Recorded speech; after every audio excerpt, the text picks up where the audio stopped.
तो यहाँ आज का हमारा टॉपिक है पहला, रासायनिक अभिक्रिया क्या होती है। स्टूडेंट, मैं आप लोगों को एक एक टॉपिक अच्छे से क्लियर कराऊंगा, ठीक है। रासायनिक अभिक्रिया क्या होती है, देखिए बहुत ही इजी टॉपिक है। देखिए दो या दो से अधिक पदार्थ मिलकर एक या एक से अधिक नए गुणधर्म वाले पदार्थ का निर्माण करते हैं, रासायनिक अभिक्रिया कहलाती है। समझिए, अगर आपका दो पदार्थ हो या दो से अधिक पदार्थ हो, वो मिल जाएं, मतलब एक में उसे मिला दिया जाए, ठीक है। अगर उसे मिलाने पर कोई नए गुणधर्म वाले पदार्थ का निर्माण होता है, ठीक है। एक हो या एक से अधिक हो, ठीक है, लेकिन नए गुणधर्म वाले पदार्थ का निर्माण हो, ठीक है। जैसे हम नमक और पानी को मिलाएं तो कोई अलग बने, ये नहीं कि फिर से नमक बन जाए, नहीं, कोई अलग मतलब आपको गुणधर्म वाला पदार्थ मिलना चाहिए, ठीक है। जैसे मैं आप लोगों को एग्जाम्पल बताऊंगा, लेकिन आप लोग इसे समझ लीजिए, नोट कर लीजिए। आप लोगों को डेली इसके आगे जितना मैं पढ़ाऊंगा उसके आगे बहुत ही जल्द आप लोगों को मिल जाएगा, तो नोट करते रहिए, नोट्स बनाते रहिए, ठीक है। आप लोगों को एक एक वीडियो डेली प्रोवाइड कराऊंगा, ठीक है। तो ये मैं आप लोगों को एक समीकरण बताऊंगा, बहुत ही अच्छा सा समीकरण है। जैसे जब हम लोग हाइड्रोक्लोरिक अम्ल HCl में, ठीक है, NaOH, ये क्या है आपका NaOH, क्षार है, जिसे हम लोग कहते हैं सोडियम हाइड्रोक्साइड, ठीक है, NaOH। अब इसकी जब हम लोग अभिक्रिया कराते हैं तो आपको दो या दो से अधिक पदार्थ, मैंने दो पदार्थ लिया, से अधिक पदार्थ मिलकर एक या एक से अधिक नए गुणधर्म वाले पदार्थ का निर्माण करते हैं। तो या एक से अधिक भी नए गुणधर्म वाले पदार्थ का निर्माण कर सकते हैं। तो NaCl प्लस आपका क्या बचा, H2O। तो ये आपका देखिए, मैंने मिलाया हाइड्रोक्लोरिक अम्ल और सोडियम हाइड्रोक्साइड, लेकिन बना क्या, सोडियम क्लोराइड यानी कि लवण यानी कि नमक और आपका H2O पानी। तो अलग आपको गुणधर्म वाला पदार्थ मिला, तो इसका अर्थ ये आपका है केमिकल रिएक्शन यानी कि रासायनिक अभिक्रिया। तो समझ में आ गया हो तो आगे देखते रहिए और वीडियो को लाइक करते रहिए, ठीक है। बात आती है अभिकारक क्या होता है। आपने समीकरण जान लिया, आप लोगों ने यानी कि समीकरण जान लिया, तो अब समीकरण में अभिकारक क्या है और उत्पाद क्या है, आपने पूरा पाठ पढ़ लिया। लेकिन उस पाठ में आप लोगों को जानना जरूरी है कि कैसे आपके न्यूमेरिकल्स हैं, कैसे क्वेश्चन पूछे जाते हैं, ठीक है। लेकिन आप लोगों ने इस समीकरण को जान लिया, ठीक है, जान लिया, लेकिन अब आपको समीकरण के बारे में भी तो जानना जरूरी है। तो समीकरण में अभिकारक क्या है और उत्पाद क्या है, ठीक है। समझो, ऐसे पदार्थ जो किसी रासायनिक अभिक्रिया में भाग लेते हैं, मतलब ऐसे पदार्थ जो किसी रासायनिक अभिक्रिया में भाग लेते हैं, यानी कि आपका वो पदार्थ जो रासायनिक अभिक्रिया में भाग लेते हैं। जैसे आपका ये जो है, ये आपका भाग लिया है, ना कि कुछ बना है, ये केवल भाग लिया है रासायनिक अभिक्रिया में, ठीक है। तो ये जो होगा आपका स्टूडेंट, वो होगा अभिकारक, क्योंकि ये केवल रासायनिक अभिक्रिया में भाग लिए हैं, अपना हिस्सा लिए हैं, ठीक है, मतलब कुछ बनाने के लिए, ठीक है। तो ये आपका अभिकारक होगा। अब उत्पाद क्या होगा, वे पदार्थ जिनका निर्माण रासायनिक अभिक्रिया के बाद होता है। अगर ये मैंने मिलाया और इसके बाद रासायनिक अभिक्रिया के बाद जो जिसका निर्माण होता है वो आपका उत्पाद होता है, यानी कि आपका ये क्या है, उत्पाद, ठीक है। तो बात को समझो सीरियसली और आप लोग नोट करिए, ठीक है, ध्यान दीजिए अब यहाँ, ठीक है। तो ये आपका हो गया उत्पाद। तो अभिकारक एवं उत्पाद तो आप लोगों को बिल्कुल समझ में आ गया होगा। दोनों टॉपिक आप लोग क्लियर कर लीजिए, एक एक टॉपिक को समझना, ठीक है। यहाँ ध्यान दीजिए, आप लोग ध्यान से देखिए रासायनिक अभिक्रिया के प्रकार, जो आपके रासायनिक अभिक्रिया है उनके कितने प्रकार होते हैं, बहुत सारे प्रकार होते हैं, लेकिन मैं आप लोगों को इसमें कुछ प्रकार को पढ़ाने वाला हूं, ठीक है। फिर हम लोग अगले वीडियो में देखेंगे, लेकिन आइए मैं आप लोगों को कौन कौन सा पढ़ाने वाला हूं, बहुत ही इंपॉर्टेंट है आप लोगों के लिए। देखिए, पहला संयोजन अभिक्रिया। बात आती है संयोजन अभिक्रिया की। संयोजन का अर्थ क्या होता है, संयोग करना, और संयोग करने का अर्थ क्या होता है, जुड़ना, ठीक है। तो यहां जैसे जुड़ेगा अभिक्रिया, जैसे आप लोग देखिए, जब दो या दो से अधिक पदार्थ, दो हो या दो से अधिक पदार्थ, ठीक है, अगर हम एक एक पदार्थ को मिलाते हैं, संयोग कराते हैं, ठीक है, अधिक अभिकारक में मिलकर एकल उत्पाद का निर्माण करते हैं, आपका संयोजन अभिक्रिया कहलाता है। जब दो या दो से अधिक अभिकारक आपस में मिलकर एकल उत्पाद का निर्माण करते हैं, वो आपका संयोजन अभिक्रिया कहलाती है, ठीक है। बात तो समझ में आ गई। अगर हम इसके एग्जाम्पल की बात करें तो बहुत ही इजी है। एग्जाम्पल आप लोग ध्यान से समझो, एग्जाम्पल से आप लोग सब कुछ लिख लोगे, ठीक है। अगर मैं इधर अभिकारक लूं C, कार्बन, और O2, ऑक्सीजन, अगर हम इन दोनों को मिलाता हूं तो एकल उत्पाद का निर्माण होता है, या एकल उत्पाद, ठीक है।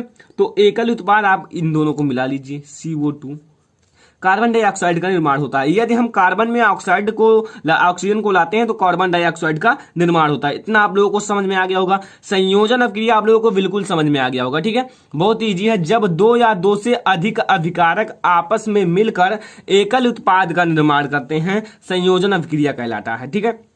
अब हम इसके बाद वियोजन अभिक्रिया को देखने वाले हैं, ठीक है। अब स्टूडेंट, वियोजन अभिक्रिया क्या होता है? संयोजन अभिक्रिया का उल्टा ही वियोजन अभिक्रिया होता है, ठीक है। अब उल्टा तो समझ गए, लेकिन हमें डिफिनीशन बताना है, ठीक है। तो आप लोग समझिए, संयोजन अभिक्रिया आप लोग समझ गए तो समझ लीजिए वियोजन अभिक्रिया समझ गए, ठीक है। जैसे बात को मैंने क्या कहा था, संयोजन अभिक्रिया में जो अभिकारक होते हैं वो मिलकर एकल उत्पाद का निर्माण करते हैं, लेकिन इसमें क्या होता है, एक उत्पाद का निर्माण करते हैं, लेकिन इसमें अभिकारक टूटकर, उसमें एक मतलब उत्पाद का निर्माण करते हैं, लेकिन इसमें अभिकारक टूटकर दो या दो से अधिक उत्पाद में बदल जाएं तो उसे वियोजन अभिक्रिया कहते हैं। यानी कि आप देखिए, अगर मैं इस बड़े से इसे तोड़ूं तो ये छोटे छोटे में बिखर जाए, तो यही आपका होता है वियोजन अभिक्रिया। बड़े से पत्थर समझ लीजिए, इसे मैं तोड़ूं तो छोटे छोटे में बिखर जाए। तो आप लोग समझिए वियोजन अभिक्रिया क्या होता है, एक अभिकारक टूटकर मतलब टूट जाए, अपघटन हो जाए, दो या दो से अधिक उत्पाद में बदल जाए तो उसे वियोजन अभिक्रिया कहते हैं। वियोजन अभिक्रिया को आप लोग समझिए ऊष्मा और गर्म करके, विद्युत, इन सब के द्वारा तोड़ा जा सकता है, ठीक है, इतना समझ लेना।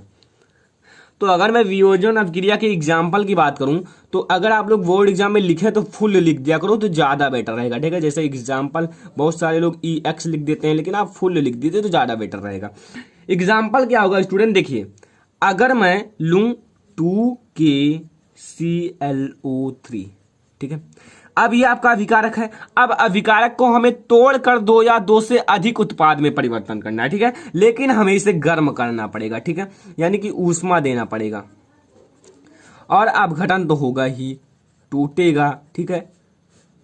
तो इसको मैंने लिख दिया। अब ये टूटकर आप लोग देखिए कितने भागों में होंगे, 2KCl+O2, यहां से आप लोगों को देखिए ये आपका हो गया क्या हुआ एग्जाम्पल। तो ऐसे आप लोग इसे नोट कर लीजिए, वियोजन अभिक्रिया, संयोजन अभिक्रिया। अब हमारा आता है विस्थापन अभिक्रिया, ठीक है। बात को समझो, विस्थापन अभिक्रिया क्या होता है, बहुत ही इजी है। देखिए आप लोग समझें, जैसे आप लोग थोड़ा सा समझो, एक होता है रिच मैन यानी कि अमीर व्यक्ति, और एक होता है गरीब व्यक्ति, ठीक है। तो ये अमीर व्यक्ति गरीब व्यक्ति को हटाकर उनके पूरे मतलब हक को कब्जा कर ले, तो वही होता है विस्थापन अभिक्रिया, समझो, ठीक है। इसको अलग कर दें, ठीक है, इस गरीब व्यक्ति को अलग कर देता है, ठीक है, समझो बात को। इस अभिक्रिया में अधिक क्रियाशील पदार्थ कम क्रियाशील पदार्थ को विस्थापित कर देता है, यानी कि अधिक क्रियाशील पदार्थ को मैंने क्या लिया था, अमीर, और कम क्रियाशील पदार्थ को गरीब। तो इसीलिए मैंने कहा इस अभिकारक में अधिक क्रियाशील पदार्थ कम क्रियाशील वाले पदार्थ को विस्थापित कर देता है। इस प्रकार की अभिक्रिया विस्थापन अभिक्रिया कहलाती है, ठीक है। मैं आप लोगों को डेली एक वीडियो प्रोवाइड करता रहूंगा, ठीक है। तो ये है आपका विस्थापन अभिक्रिया, ठीक है। शेयर करते रहिए वीडियो को। और हमारा देखिए विस्थापन अभिक्रिया, जैसे आप लोग लीजिए CuSO4 कॉपर सल्फेट में जब हम जड़न, ठीक है, तो जड़न जब हम करेंगे तो आप लोग समझिए ये आपका जड़न जो है, ठीक है, जड़न Cu को विस्थापित कर देगा। अब बात को समझो, ये ज्यादा क्रियाशील पदार्थ है, Cu कम क्रियाशील पदार्थ है। क्रियाशील पदार्थ को हम लोग कैसे पहचाने, आप लोग सक्रियता श्रेणी देखिए, सक्रियता श्रेणी में लिखा रहता है कम क्रियाशील पदार्थ और अधिक क्रियाशील पदार्थ। सक्रियता श्रेणी नहीं पढ़े हो तो मैंने ऑलरेडी डाल दिया है, आप लोग जाके पढ़ लीजिए। तो Cu को विस्थापित कर देगा जड़न, ठीक है। तो जड़न जब विस्थापित कर देगा तो जड़न SO4 बन जाएगा, यानी कि जड़न SO4 का अर्थ क्या हुआ, जिंक सल्फेट प्लस Cu। तो ये आपका हो गया एग्जाम्पल मैं लिख देता हूं, और एग्जाम्पल को अगर आप लोग समझ जाते हो तो बहुत ही इजी हो जाता है। द्विविस्थापन अभिक्रिया को समझो। द्विविस्थापन अभिक्रिया, इस अभिक्रिया में, ये जो अभिक्रिया है, अभिक्रिया में उत्पादों का निर्माण दो आयनों के बीच, यानी कि दो यौगिकों के आयनों के बीच आदान प्रदान से होता है। एक बार और समझो, इस अभिक्रिया में उत्पादों का निर्माण, जो उत्पाद होते हैं, ठीक है, दो यौगिकों के बीच आयनों के आदान प्रदान से होता है। अगर मैं इसकी एग्जांपल की बात करूं, आदान प्रदान किसके द्वारा होता है? आयनों के द्वारा। ठीक है, इसमें आयन की बात की गई है, तो आयन को भी समझाऊंगा, एग्जाम्पल को भी समझाऊंगा। ठीक है, जैसे आपका Na2SO4 प्लस VaCl2, अगर बात करूं तो ये देखिए Va जो है Na2 को विस्थापित कर देगा, तो Na2 को जब विस्थापित कर देगा तो VaSO4 हो जाएगा। ठीक है, अगर मैं बात करूं तो Va ज्यादा क्रियाशील पदार्थ है, Na2 कम क्रियाशील पदार्थ है। ठीक है, अब यहां प्लस देखिए, ये आपका हो जाएगा Na2, यानी कि इसमें अधिक और कम की बात नहीं है, इसमें आपको मतलब ऐसे करना है। ठीक है, तो सॉरी, ये आपका Cl हो जाएगा। ठीक है, NaCl। ठीक है, ये मैं आप लोगों को बताता हूं, यह आपका हो जाएगा 2NaCl, क्योंकि Cl भी 2 है, Na भी 2 है। ठीक है, इस प्रकार से ये आपका समीकरण हो जाता है। अब मैं बात करूं आयन की, तो आयन की बात कैसे होती है? Va पे आपका स्टूडेंट 2 प्लस होता है और SO4 पे आपका 2 माइनस होता है। 2 प्लस 2 माइनस मिलकर ये एक मतलब फार्मूला बनाते हैं, उदासीन हो जाते हैं, ये कट जाते हैं, तो आपका बनेगा BaSO4 बन जाता है। तो स्टूडेंट, उपचयन अभिक्रिया देखिए, उपचयन अभिक्रिया क्या होता है? जिस रासायनिक अभिक्रिया में ऑक्सीजन का योग, देखिए जिस रासायनिक अभिक्रिया में ऑक्सीजन जुड़ता है या ऑक्सीजन का योग होता है, ठीक है, और हाइड्रोजन का ह्रास होता है, यानी कि हाइड्रोजन जो होता है उनका ह्रास होता है, यानी कि कमी होती है, ऑक्सीकरण अभिक्रिया या उपचयन अभिक्रिया कहते हैं। उसी अभिक्रिया को उपचयन अभिक्रिया या ऑक्सीकरण अभिक्रिया कहते हैं। अगर आपसे कोई पूछे ऑक्सीकरण अभिक्रिया क्या होता है, तो आप लोगों को यही डिफिनेशन बताना है, जिसमें ऑक्सीजन जुड़ता है और हाइड्रोजन का ह्रास होता है। अगर कोई पूछे उपचयन अभिक्रिया क्या होता है, तो यही बताना है, जिस रासायनिक अभिक्रिया में ऑक्सीजन का योग और या आपको बताना हाइड्रोजन का ह्रास होता है। ठीक है, और यहां आप लोग कर दीजिए तो ज्यादा बेटर रहेगा। ठीक है, और हाइड्रोजन का ह्रास होता है, ऑक्सीकरण अभिक्रिया कहलाता है। ठीक है, या उपचयन अभिक्रिया कहलाता है। अगर मैं इसके एग्जाम्पल की बात करूं तो आप लोगों को ऑक्सीजन देखिए, अगर हम MgO, ठीक है, यहां 2 लगा दीजिए, प्लस O2, अब देखिए आप लोगों को जो उत्पाद में मिलेगा, देखिए यहां आपका है Mg केवल, ठीक है, O नहीं, वो आपका ये है। ठीक है, Mg, तो Mg प्लस O2 ये जुड़ के क्या बनाएगा? देखिए 2MgO। अब अगर आप यहां देखें ध्यान से, तो यहां ऑक्सीजन जुड़ता है। ऑक्सीजन कैसे जुड़ता है? क्योंकि Mg केवल था और MgO जुड़ गया, तो यहां ऑक्सीजन जुड़ता है, इसलिए यह आपका जो एग्जाम्पल होगा ऑक्सीकरण अभिक्रिया का होगा। ठीक है, मैंने लिया 2Mg प्लस O2 और ये जुड़कर 2MgO बनाया। ठीक है, तो ये आप लोग देखिए यहां ऑक्सीजन जुड़ गया। ठीक है, तो ये आपका हो गया ऑक्सीकरण अभिक्रिया या उपचयन अभिक्रिया।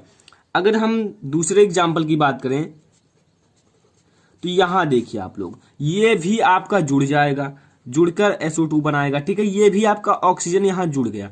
तो आप लोग ये एग्जाम्पल दोनों याद कर लीजिए या दोनों में से एक को याद कर लीजिए। ठीक है, कोई भी आप लोगों को लिखना पड़ेगा। ठीक है, तो याद जरूर कर लेना। आइए मैं आप लोगों को इसके बाद जो इनके साथ में आता है अपचयन तथा उपचयन, तो अब हम लोग देखेंगे अपचयन अभिक्रिया। ठीक है, तो अपचयन अभिक्रिया क्या होता है? ठीक उसका उल्टा है। क्या है? जिस रासायनिक अभिक्रिया में ऑक्सीजन का ह्रास तथा हाइड्रोजन का योग हो। देखिए ऐसी रासायनिक अभिक्रिया जिसमें क्या हो, हाइड्रोजन जो होता है वो जुड़े और ऑक्सीजन का ह्रास होता है, अपचयन अभिक्रिया कहलाता है।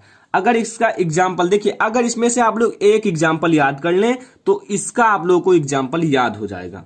कैसे याद हो जाएगा मैं आप लोगों को बताऊंगा। ठीक है, देखिए एक प्रकार से आप लोग देखिए, इधर आपका ऑक्सीजन जो है इधर ह्रास है, यानी कि अलग है, और इधर ऑक्सीजन जुड़ जाता है। अगर हम इसी 2MgO को इधर ले लूं, यानी कि अभिकारक में ले लूं, 2MgO को अभिकारक में ले लूं, तो इधर उत्पाद में ये ऑक्सीजन का ह्रास हो जाएगा, यानी कि ऑक्सीजन टूट जाएगा। तो यही आपका एग्जाम्पल हो जाता है अपचयन अभिक्रिया का। मैंने ठीक यही लिया है, 2MgO इधर उत्पाद में था, इधर मैंने अभिकारक में लिया है, और जो अभिकारक में था इधर मैंने उत्पाद में ले लिया है। बस इसका एग्जाम्पल मैंने ऐसे ही लिख दिया। तो आप लोग इसे तो समझ ही गए होंगे, बहुत ही इजी है। ठीक है, तो यहां तक आप लोग समझ गए होंगे। ये आपका मैग्नीशियम ऑक्साइड ही, ये आपका मैग्नीशियम एंड ऑक्सीजन जुड़ता है। ठीक है, तो ये आप लोग समझ गए होंगे। तो अब हम लोग बात करते हैं रेडॉक्स अभिक्रिया की। स्टूडेंट, अगर आप लोग अपचयन अभिक्रिया और उपचयन अभिक्रिया समझ गए हो तो रेडॉक्स अभिक्रिया समझ गए। आप लोग ये समझ लीजिए कि आप लोग रेडॉक्स अभिक्रिया को समझ गए, ठीक है। कैसे बात को आइए देखते हैं कैसे समझ गए। देखिए, वह रासायनिक अभिक्रिया जिसमें ऑक्सीकरण या आप लोग उसे उपचयन कह सकते हैं तथा अपचयन दोनों होता है, रेडॉक्स अभिक्रिया कहलाती है। कैसे होता है ये मैं आप लोगों को बताऊंगा। जिस अभिक्रिया में क्या होता है, दोनों कौन कौन से अपचयन तथा उपचयन अभिक्रिया दोनों होते हैं, वो आपका रेडॉक्स अभिक्रिया कहलाती है। अगर हम इसका एग्जाम्पल देखें तो एग्जाम्पल आप लोग देख सकते हैं। इसमें क्या हो, देखिए मैंने लिया कॉपर ऑक्साइड प्लस H2, ठीक है। अब ये क्या होगा, H2 जो है Cu को विस्थापित कर देगा, यानी कि आपका Cu बचेगा और प्लस H2 हो जाएगा, क्योंकि H2 Cu को विस्थापित कर दिया। अब देखिए यहां जो आपका है, यहां से ऑक्सीजन का ह्रास होता है। कैसे ऑक्सीजन का ह्रास होता है, देखिए इसमें कैसे ऑक्सीजन का ह्रास होता है। देखिए यहां ऑक्सीजन जुड़ा था और यहां ऑक्सीजन अलग हो जाता है, इसलिए ये आपका कौन सा अभिक्रिया हो जाता है, अपचयन अभिक्रिया। अगर देखिए जिसमें ऑक्सीजन का ह्रास होता है वो क्या होता है, अपचयन अभिक्रिया। तो यहां अपचयन एक अभिक्रिया तो हमें मिल गया, अपचयन अभिक्रिया। अगर हम बात करें हमारा उपचयन या ऑक्सीकरण की, अपचयन अभिक्रिया, ठीक है। समझ में आ रहा हो तो वीडियो को लाइक कीजिए, शेयर कीजिए ज्यादा से ज्यादा अपने दोस्तों के साथ। मैं ऐसे वीडियो डेली प्रोवाइड करता रहूंगा, इसका पार्ट 3 वीडियो जल्दी आ जाएगा, ठीक है। यहां आप देखिए, अब यहां अगर हम बात करें, यहां केवल H था, H2 था और इधर ऑक्सीजन जुड़ गया। देखिए यहां ऑक्सीजन जुड़ गया तो यहां आपका कौन सी अभिक्रिया हो जाएगा, ऑक्सीकरण अभिक्रिया, यानी कि ऑक्सीजन जुड़ता है, ठीक है। तो यहां ऑक्सीकरण अभिक्रिया। अगर हम इसे दूसरे भाषा में कहें तो ये आपका हो जाता है उपचयन अभिक्रिया, ठीक है, उपचयन अभिक्रिया। तो ठीक है, तो ये आप लोगों को अगर समझ में आया हो तो बहुत ही अच्छा है, हम लोग आगे बढ़ते हैं, ठीक है। फिर ये आपका था 7वां नंबर अभिक्रिया। अगर हम 8वें नंबर अभिक्रिया की बात करें तो आइए मैं आप लोगों को बताता हूं। स्टूडेंट आप लोग ध्यान से देखिए, 8वां नंबर अभिक्रिया आपका है ऊष्माक्षेपी अभिक्रिया और 9वां नंबर ऊष्माशोषी। अगर एक को समझ गए दूसरा समझने में कोई दिक्कत नहीं होगा, ठीक है। तो आप लोग एक को समझो फिर दूसरा तो आप लोगों को समझ में आ ही जाएगा, ठीक है। देखिए ऊष्माक्षेपी अभिक्रिया अगर बात करें तो ये आप लोगों के लिए वेरी इंपॉर्टेंट है, ठीक है, 2021 के लिए, ठीक है। तो आप लोग इसे जरूर देखिए, ध्यान से देखिए। देखिए ऊष्माक्षेपी अभिक्रिया क्या होता है और ऊष्माशोषी अभिक्रिया। पहले हम ऊष्माक्षेपी की बात करें, ठीक है। जिन रासायनिक अभिक्रिया में उत्पाद तो आप लोग जानते होंगे, जो रासायनिक अभिक्रिया होता है इधर का आपका अभिकारक, इधर का उत्पाद। तो जिस रासायनिक अभिक्रिया में उत्पाद के निर्माण के साथ साथ, यानी कि अगर हम उत्पाद बनाते हैं, कोई चीज बनाते हैं तो उत्पाद के निर्माण के साथ साथ ऊष्मा भी उत्पन्न होती है, ऊष्माक्षेपी अभिक्रिया कहलाती है। जैसे अगर आप लोग समझिए कि आपने कुछ अभिकारक में लिया और उत्पाद में बना दिया, तो उसमें ऊष्मा भी उत्पन्न हो, बन जाए लेकिन उसमें ऊष्मा भी उत्पन्न हो, तो वो आपका कौन सी अभिक्रिया होगी, ऊष्माक्षेपी अभिक्रिया होगी। अगर मैं बात करूं तो आप लोग देख सकते हैं, बहुत ही इजी एग्जांपल है, अगर आप लोग जानते होंगे तो बहुत ही अच्छा है, लेकिन नहीं जानते हो तो जुड़े रहें, ठीक है। CH4 ये आपका क्या है, मेथेन है, जिसे हम लोग गैस के रूप में जानते हैं, ठीक है। अगर हम बात करें इसके आगे, ये आपका ऑक्सीजन है। मैं अगले वीडियो में आप लोगों को रासायनिक समीकरण संतुलित करना बताऊंगा, जो आप लोगों के लिए बहुत ही ज्यादा महत्वपूर्ण है, ठीक है। तो अगर हम बात करें तो ये CO2 हो जाएगा, ये C एंड ये O2, तो ये क्या हो जाएगा, CO2, ठीक है। इतना समझ में आया। अब इसमें आपका 2, यानी कि आपका तो अभी तो केवल 2 वो गया है, अभी इसमें कितने 4 वो हैं, तो इसमें कितने बचे 2 वो, ठीक है। तो प्लस 2H2O। कैसे, अब अगर हम बात करें तो इसमें ऊष्मा उत्पन्न हो रहा है, यानी कि उत्पाद के साथ साथ ऊष्मा भी उत्पन्न हो रहा है, ठीक है। और ये भी आपका गैस है, ये भी आपका गैस है। अब यहां देखिए आपका ये है ये देखिए, अगर हम इधर बात करें C1 है, अगर देखिए ये 4 है तो 2 4, अगर इसकी बात करें तो 4 है तो ये 2 2 4, तो इसका अर्थ है आपका हो गया ये आपका ऊष्माक्षेपी अभिक्रिया, और ऊष्माक्षेपी अभिक्रिया में ये आप लोग समझ लीजिए। तो ये होता है आपका रिएक्शन। अगर आप लोगों को बता दूं ये क्या है, ये है आपका मेथेन, ठीक है। देखिए आप लोगों को कुछ सूत्र भी याद करना बहुत ही जरूरी है। ऑक्सीजन सबको याद करते रहिए, अभी आपके पास बहुत समय है, ठीक है। मैं आप लोगों को डेली वीडियो प्रोवाइड करता रहूंगा। कार्बन डाइऑक्साइड, ठीक है, और ये आपका जल, ठीक है। कार्बन डाइऑक्साइड तो आप लोग लिख लेना, ठीक है। तो ये आपका हो जाता है ऊष्माक्षेपी अभिक्रिया। चलिए मैं लिख देता हूं ताकि आप लोगों को दिक्कत ना हो। कार्बन डाइऑक्साइड ऑक्साइड, ठीक है, ये थोड़ा जगह कम था, तो ये हो जाता है कार्बन डाइऑक्साइड, ठीक है। अगर मैं बात करूं अगली अभिक्रिया, वो है उष्मा शोषी अभिक्रिया, वो था उष्मा क्षेपी, ये है शोषी, यानी कि अगर हम इसकी बात करें तो इसे हम लोग कह सकते हैं अवशोषण।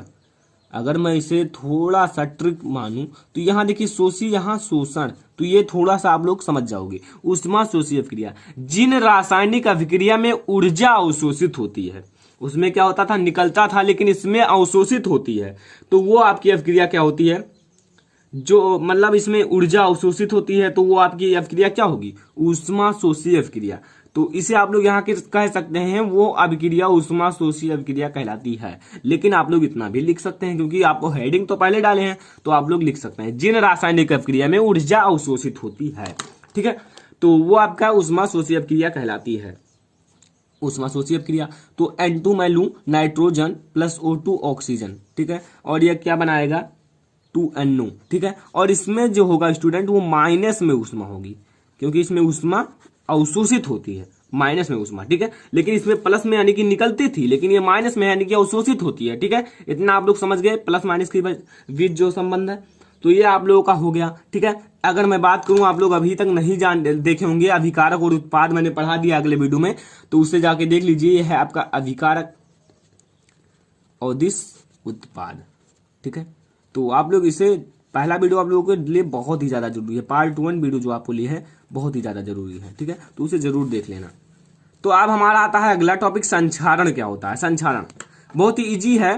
संक्षारण क्या होता है, जब कोई धातु अपने आसपास अम्ल, आर्द्रता आदि के संपर्क में आता है तो संक्षारित होने लगता है, इस प्रक्रिया को संक्षारण कहते हैं। अगर हम बात करें, जैसे अगर हम लोहे को आर्द्रता यानी कि थोड़ी नमी में रख दें, या पानी, जैसे पानी जहां थोड़ा होता है वहां रख दें, तो वो क्या होता है, उसमें जंग लगने लगता है, और जंग लगने के बाद वो थोड़ा थोड़ा संक्षारित होने लगता है। अगर हम लंबे समय तक रख दें तो वो खत्म भी हो जाता है ऐसे होते होते, तो इस प्रक्रिया को संक्षारण कहते हैं। अगर हम डिफिनीशन के हिसाब से बात करें, देखिए, जब कोई धातु अपने आसपास यानी कि उसके आसपास कोई अम्ल हो, आर्द्रता हो आदि के संपर्क में आती है, अगर संपर्क में आती है तो ये प्रक्रिया होता है, अगर नहीं आती हो तो कुछ नहीं होगा, ठीक है, तो वह संक्षारित होती है, इस प्रक्रिया को संक्षारण कहते हैं, ठीक है। संक्षारण की परिभाषा तो आप लोग समझ ही गए होंगे, ठीक है।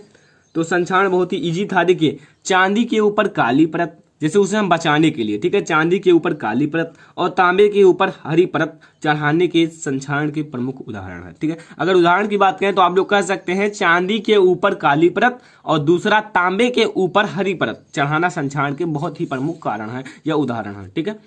तो अगर हम अपना लास्ट टॉपिक की बात करें, विकृत गंधिता, एक हमारा टॉपिक बचता है how to balance chemical reaction, तो इसे हम लोग पार्ट 3 वीडियो में बात करने वाले हैं और अच्छे से मैं आप लोगों को समझा दूंगा, ठीक है। तो आप लोग इसे ज्यादा से ज्यादा शेयर करते रहिए। विकृत गंधिता क्या होता है, देखिए, जब वसा, देखिए, वसा और तेल में बनाए गए, मतलब वसा और तेल में कोई चीज बनाया जाता है, ठीक है, खाद्य पदार्थ ऑक्सीजन की क्रिया करके ऑक्सीकृत हो जाता है।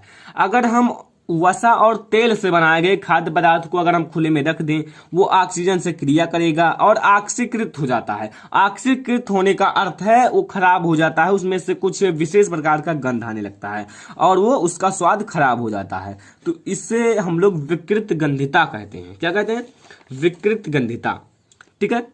जैसे अचार व मुरब्बे का खुली वायु में रखने पर खराब हो जाना, देखिए, या अचार हो या मुरब्बा हो, अगर हम उसे खाली यानी कि खुले स्थान पर रख देते हैं, ठीक है, तो वो क्या होता है, खराब होने लगता है, उस पर फफूंद लगने लगते हैं, ठीक है, तो वो खराब होने लगता है। यही है आपका विकृत गंधिता। संक्षारण और विकृत गंधिता आपके साथ में आएंगे, ठीक है, तो आप लोगों के लिए बेहद इंपॉर्टेंट है। तो जब वसा और तेल में बनाए गए खाद्य पदार्थ को ऑक्सीजन से क्रिया करके ऑक्सीकृत हो जाते हैं तो उसमें से विशेष गंध आने लगता है और उसका स्वाद खराब हो जाता है, विकृत गंधिता कहलाता है, ठीक है स्टूडेंट। रासायनिक समीकरण को संतुलित कैसे करें, देखिए, आपके पास एक होगा रिएक्शन यानी कि अभिक्रिया, ठीक है, उसको आप लोगों को संतुलित करना है, वो आपका अनबैलेंस होगा यानी कि संतुलित नहीं होगा, असंतुलित होगा, तो उसे आप लोगों को संतुलित करना है, ठीक है। जैसे मैं आप लोगों को अभिक्रिया देता हूं, मैं आप लोगों को 2 अभिक्रिया के साथ समझाऊंगा। अगर बात करें फर्स्ट अभिक्रिया की तो वो आपका है Fe plus H2O Fe plus H2O arrow Fe3O4 plus H2। अब हमें इसे देखना है कैसे जाने कि यह समीकरण संतुलित है या संतुलित नहीं है। पहले तो मैं आप लोगों को एक अच्छा सा बताता हूं। देखिए यहाँ Fe आपका 1 है, यहाँ आपका Fe3 है, ठीक है। यहाँ आपका H यहाँ 2 है, यहाँ आपका H2 है, वो आपका 1 है, यहाँ 4 है। इसका अर्थ है ये अभिक्रिया आपकी असंतुलित है। अब हमें इसे संतुलित करना है, तो कैसे करेंगे मैं आप लोगों को बहुत ही अच्छा ट्रिक बताने वाला हूं, तो आप लोग ध्यान से देखते रहिए। बस आप लोगों को केवल इस वीडियो को लास्ट तक देखना है, ठीक है। देखिए आपकी अभिक्रिया है, ठीक है। अब अभिक्रिया है तो अब हम इसे एक मतलब देखिए Fe आपका अलग है और H2O आपका एक में है, ठीक है, एक में। तो मैं आप लोगों को ट्रिक बता रहा हूं। तो Fe को आप लोगों को अलग लिखना है। Fe कितने हैं? एक हैं, ठीक है। इसे आप लोगों को अलग लिखना है और H2O को आपको एक में लिखना है। H को ऊपर, देखिए H आपका 2 है और O आपका कितना है? 1 है। ऐसे लिख देना है, ठीक है। समझ में आया? यह आपका अभिकारक है, ठीक है। ये तो आप लोग जानते ही होंगे। ये आपका क्या है? अभिकारक। मैं आप लोगों को बता देता हूं, मैंने बहुत ही अच्छे से पढ़ा दिया है आगे, ठीक है। अभिकारक एवं ये है उत्पाद, ठीक है। अभिकारक एवं उत्पाद, तो यहां आप लोगों को ऐसे लिख देना। अब ये आपका एक में है Fe3O4, तो Fe3O4 को एक में लिख लेना है। Fe आपका 3 है और O ऑक्सीजन आपका 4 है और फेरस आपका कितना है? 3 है और H आपका केवल 2 है, ठीक है। तो अब हम देखेंगे कौन कौन सा हमारा वैलेंस है, ठीक है। इससे हमें पता चल जाएगा कौन कौन सा हमारा तत्व वैलेंस है, कौन कौन सा नहीं है, ठीक है। तो इससे मैं थोड़ा ऊपर कर देता हूं। अब समझिए आप लोग ध्यान से देखिए, बस मैं आप लोगों को अच्छे से समझा देता हूं। यहां अगर हम बात करें तो Fe की संख्या 1 है, इधर आपकी 3 है। तो अगर मैं इससे 3 से गुणा कर दूं तो आपका बराबर हो जाएगा, इधर आपका 1 से 3 में होगा, 3 हो जाएगा। Fe की संख्या 3 हो गई। H आपका 2 है, यहां भी आपका H2 है। अगर O आपका 4 है और यहां आपका O 1 है, तो अगर मैं 4 से गुणा कर दूं तो ये आपका 4 हो जाएगा, लेकिन आपका H की संख्या 8 हो जाएगी। कैसे? अगर मैं यहां 4 से गुणा करूंगा तो आपका H और O दोनों में होगा। जैसे मैं यहां 4 से गुणा कर दूं तो H और O दोनों में होगा। तो वैसे मैं यहां 4 से गुणा करूंगा तो H की संख्या 8 हो जाएगी, O की संख्या 4 हो जाएगी। फिर हमारा यहां मैं अगर कर दूं किससे? 4 से, तो H आपका 8 हो गया, O आपका 1 हो गया। O तो आपका बैलेंस हो गया, लेकिन H अब आपका बचा। तो H की संख्या इधर 2 है, इधर 8 है, तो मैं यहां 4 से गुणा कर दूं तो यहां कितना हो जाएगा? 8 हो जाएगा। 4 2 जा 8। अब देखते हैं कि ये बैलेंस है या नहीं, ठीक है। Fe की संख्या 3, Fe की संख्या 3, फिर यहां इससे 2 में मल्टीप्लाई कराएंगे 8, H की संख्या 2 में 8, ठीक है। और यहां आपका 4, यहां 4, तो इसे अब हम कैसे लिखेंगे? Fe आपका 3 है। ऐसे आप बड़ी से बड़ी अभिक्रिया को कर सकते हैं। प्लस H2 के आगे हमें कितना लगाना है? 4, 4H2, फिर आपको एरो लगाना है। इधर Fe3O4 के आगे आपको कुछ नहीं लगाना है, ठीक है। प्लस यहां आपको 4 लगाना है, H2 4। अब हम देखते हैं ये आपका समीकरण बैलेंस है, ठीक है। अगर आपको फिर से देखना है तो आप लोग इसे एक बार और देख सकते हैं। जैसे Fe की संख्या आपका यहाँ 3 है, ठीक है। Fe की संख्या 3 और H की संख्या 8 है, O की संख्या आपका 4 है, ठीक है। इतना समझ में आया? अब इधर देखते हैं Fe की संख्या 3 है, O की संख्या 4 है और H की संख्या 8 है। तो अब हम देख लेते हैं, बैलेंस है, सब कुछ बैलेंस है। तो ऐसे आप लोगों को रासायनिक समीकरण को बैलेंस करना है, ठीक है। तो ये तो आप लोगों को बैलेंस करना आ ही गया होगा। अगर मैं कुछ अभिक्रिया की बात करूं तो आप लोग उसे बैलेंस कर सकते हैं। जैसे N2 plus H2 equal to NH2, क्या ये समीकरण आप लोगों का बैलेंस है? बैलेंस है नहीं? आप लोग ध्यान से देखिए, यहाँ n की संख्या 2 है, यहाँ n की संख्या 1 है, यहाँ h की संख्या 2 है, यहाँ h की संख्या 2 है। तो ये तो h तो बैलेंस है, लेकिन n आपका बैलेंस नहीं है। तो इसे हम लोग कैसे बैलेंस करेंगे? अगर मैं यहाँ 2 से गुणा कर दूं तो n की संख्या 2 हो गई, ठीक है, मान लिया 2 हो गया यानी कि n बैलेंस हो गया। लेकिन आपका ये तो बढ़ गया 2 and 2 4 हो गया, यानी कि h की संख्या 4 हो गई। अब हम इसे कैसे बैलेंस करें? यहाँ आप लोग 2 लगा दीजिए, ये भी आपका बैलेंस हो गया, यानी कि n2 देखिए। अब मैं देखता हूं n की संख्या इधर कितनी है? 2 है, ठीक है, और h की संख्या कितनी है? 2 2 4, यानी कि h की संख्या 4 है। समझ में आया? सब कुछ समझ में आ रहा हो तो बहुत ही अच्छा है, ठीक है। यहाँ n की संख्या कितनी है? यहाँ दोनों आपको साथ में लेना है, n and h। n की संख्या 2 है, h की संख्या 2 2 4 है। तो इस प्रकार से ये रासायनिक समीकरण आपका बैलेंस हो जाता है, ठीक है। ये हमारा था दूसरा नंबर समीकरण, ये हमारा था दूसरा नंबर समीकरण। अगर हम तीसरे नंबर समीकरण की बात करें तो आइए देखते हैं, तीसरा नंबर समीकरण भी हम लोग देख लेते हैं। जैसे मैं ले लेता हूं H2 plus O2 equal to H2O। अगर आपसे कोई पूछ ले रासायनिक समीकरण क्या होता है, सॉरी संतुलित रासायनिक समीकरण क्या होता है, तो आप क्या बताएंगे? आपको बताना है अभिकारक तथा उत्पाद में यदि परमाणुओं की संख्या बराबर हो तो आपका रासायनिक यानी कि संतुलित रासायनिक समीकरण कहलाता है। अगर असंतुलित रासायनिक समीकरण पूछे तो अभिकारक और उत्पाद में जो परमाणुओं की संख्या है बराबर ना हो तो वो आपका असंतुलित रासायनिक समीकरण कहलाता है। बैलेंस करना पूछे तो आप लोग ऐसे बैलेंस कर सकते हैं। कोई रासायनिक समीकरण दे दे, मान लीजिए आपको दे दिया N2 plus H2 equal to NH2, अब इससे आप बैलेंस कीजिए तो आप उसे थोड़ा अपना माइंड लगाइएगा और उसे ऐसे कॉलम बनाइएगा और उसे संतुलित कर लीजिएगा, ठीक है। अब इसमें हम लोग देखते हैं, बहुत ही इजी है। देखिए H2, यहाँ H2 है, O आपका कितना है? O, ठीक है, यानी कि 1 और इधर 2। तो अगर हम बात करें तो H2 तो आपका बराबर है, ठीक है, H2 को आप ऐसे रहने दीजिए। O आपका 2 है, यहाँ 1 है, तो यहाँ आप वो ऐसे रहने दीजिए इक्वल टू H2, यानी कि मैं यहाँ देखिए एक बात आप लोग समझिए, मैं इधर बताता हूँ। H2 है और आप सोचे O वहां 1 है, यहाँ 2 है, तो मैं O के नीचे 2 लगा दूं, ये बराबर हो गया। लेकिन ऐसा आपको बिल्कुल भी नहीं करना है, आपको आगे लगाना पड़ेगा, ठीक है। आपका दोनों में गुणा होगा, ठीक है, ये आपको बिल्कुल भी नहीं करना है।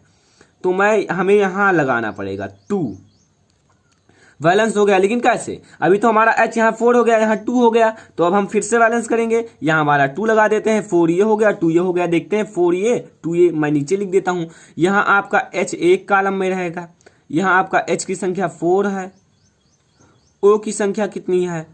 2 है। इधर देखते हैं H की संख्या 4 है, O की संख्या कितनी है? 2 है, ठीक है। तो स्टूडेंट ये था एक बहुत ही important topic, how to balance chemical equation. तो मैंने आप लोगों को 3 उदाहरण के साथ समझा दिया। अब आपको 3 उदाहरण के साथ कोई भी समझ में आ गया हो, ठीक है, तो वीडियो को लाइक करो, ज्यादा से ज्यादा शेयर करो, ठीक है। और अगर चैनल पर नए हैं तो सब्सक्राइब करने के बाद बेल आइकन को जरूर प्रेस कर देना। ऐसे ही हम लोग रासायनिक समीकरण को संतुलित करते हैं। अगर आपके बुक में कोई एक्सरसाइज का प्रश्न मतलब फंसता है तो आप लोग हमें कमेंट कर दीजिए, मैं उस क्वेश्चन को जरूर सॉल्व कराऊंगा।